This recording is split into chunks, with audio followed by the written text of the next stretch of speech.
Bonsoir à tous, nous allons continuer notre lecture. Il fait chaud, nous sommes confinés, nous sommes en vacances et je me propose de vous présenter le voyage d'Aurore. Voilà. Je ne sais pas si l'on va bien. Hop. Oh là, le soleil ne nous arrange pas. Voilà. Alors, je vous présente le voyage d'Aurore. Alors, le voyage d'Aurore est l'œuvre de Nadia Origo, une œuvre publiée en 2007 par la Société des écrivains. Il compte environ une centaine de pages, se lit facilement. Ce livre m'a intéressé à plus d'un titre, tout simplement parce que la thématique est actuelle.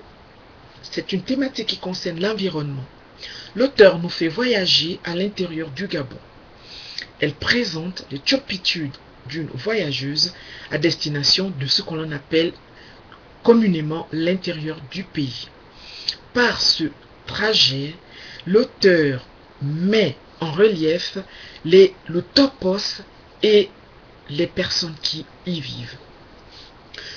Dans ce texte, il est question non seulement de donner un aperçu du côté, on va dire, forestier, on va dire, hydraulique, on va dire, végétal, en gros, du topos traversé par l'héroïne qui s'appelle Aurore, une héroïne qui participe à un convoi associatif, militant, n'est-ce pas, pour l'environnement, pour la sauvegarde correcte de la planète. Cet auteur qu'est Nadia Origo, disons-le sur le plan bibliographique, est docteur, je pense, en géographie. Et la question de l'environnement a toujours été au centre de ses préoccupations. Et d'ailleurs, je pense que ses travaux portent sur cette question.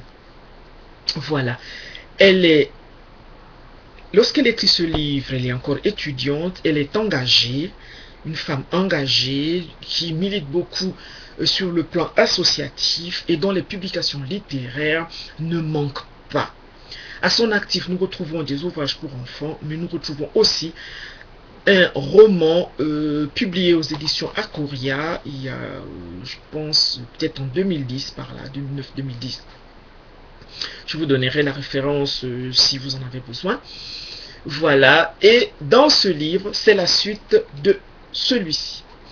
Le titre est J'ai résolu 2. À partir des constats faits par Aurore dans ce premier livre, n'est-ce pas, dans le second, qui est le voyage d'Aurore, que je n'ai pas à m'apporter, il est question de prendre des résolutions, n'est-ce pas, sur le comment vivre en harmonie avec la planète, avec les humains, comment réinventer le lien, la symbiose entre les hommes et la nature.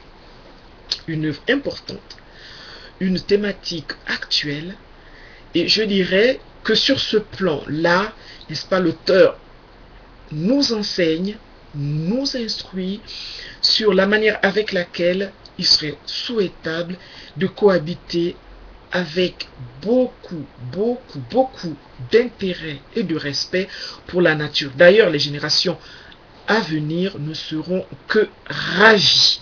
Voilà, c'est une femme africaine, voilà, une femme africaine, très portée sur l'écologie, très portée aussi sur la vie associative puisqu'elle dirige un magazine Reflet que je vous invite à découvrir. Voilà, J'ai résolu 2 est publié aux éditions Akoria en 2010 et une réédition, je pense, de Le voyage d'Aurore est faite aux éditions Origraphe dont elle est la directrice.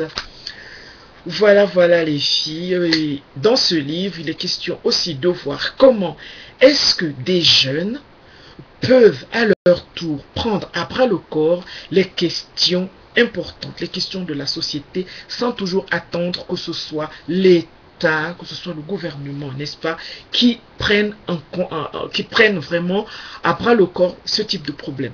Je vous invite à lire Nadia Origo dans Le Voyage d'Aurore, dans J'ai résolu 2, dans Les petits personnages de la Bible. Voilà, passez aux éditions Origraphe et vous aurez toute sa bibliographie. Je vous dis au revoir et à bientôt.